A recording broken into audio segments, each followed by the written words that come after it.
Start. इसकी जांच आवश्यक ही नहीं, अनिवार्य है कि भारत में मतदान बढ़ाने के नाम पर अमेरिकी सहायता किसे मिली और उसका उपयोग कहाँ एवं कैसे हुआ।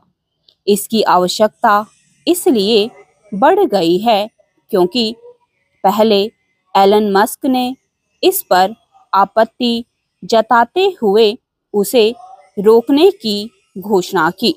फिर अमेरिकी राष्ट्रपति डोनाल्ड ट्रंप ने उसे भारत में सत्ता परिवर्तन के उद्देश्य से इस्तेमाल किए जाने का संदेह जताया और फिर यह भी कह दिया कि वह एक तरह की दलाली थी।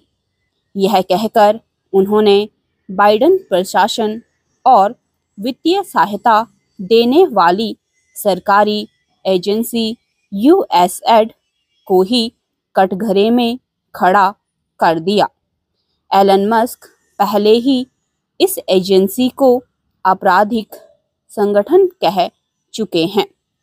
हालांकि ट्रंप ने यह तो कहा कि मतदान बढ़ाने के नाम पर दी गई अमेरिकी सहायता के बारे में भारत को बताना होगा, लेकिन पता नहीं कि वह ऐसा करते हैं या नहीं।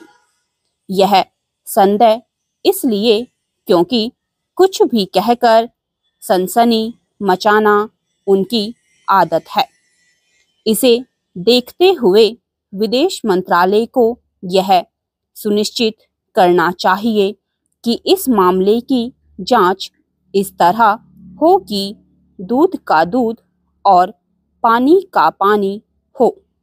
ऐसा इसलिए भी होना चाहिए क्योंकि यूएसएड से मिली सहायता को लेकर परस्पर विरोधी दावे किए जा रहे हैं। किसी की ओर से यह कहा जा रहा है कि 21 मिलियन डॉलर की अमेरिकी सहायता प्रस्तावित थी। किसी का निष्कर्ष है कि वह आ गई थी। कोई यह कह रहा है कि उक्त वित्तीय सहायता भारत नहीं बांग्लादेश को दी गई और कोई यह कि पैसा किसी अन्य अमेरिकी जांच एजेंसी के जरिए भारत ही आया। इस सिलसिले में उन जॉर्ज सोरेस की संस्था का नाम आ रहा है जो भारत समेत अन्य देशों में हस्तक्षेप के लिए कुख्यात हैं। इसकी भी अनदेखी ना की जाए कि पूर्व मुख्य चुनाव आयुक्त एसवाई कुरैशी यह माना है कि यूएसएड की ओर से वित्त पोषित एक अमेरिकी संस्था से चुनाव आयोग का समझौता हुआ था, लेकिन उन्होंने वित्तीय मदद मिलने से इनकार किया। ऐसे में यह प्रश्न और अधिक गहरा जाता है कि आखिर सच क्या है। आशा की जानी चाहिए कि विदेश मंत्रालय की ओर से इस मामले की गहन जांच की जाएगी।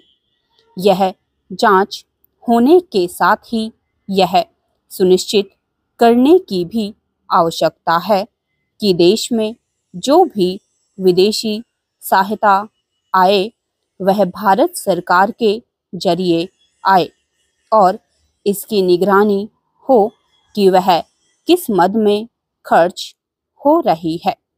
निसंदेह यह समझ आता है कि यूएसएड जैसी एजेंसियां निर्धनता निवारण, महिला सशक्तिकरण, स्वास्थ्य सुविधाओं में बेहतरी आदि के लिए सरकारी एजेंसियों को सहायता दे, लेकिन इसका कोई औचित्य नहीं कि वे गैर सरकारी संगठनों को पैसा बांटे, क्योंकि ऐसे अनेक संगठन अपने संदिग्ध इरादों के लिए जाने जाते हैं।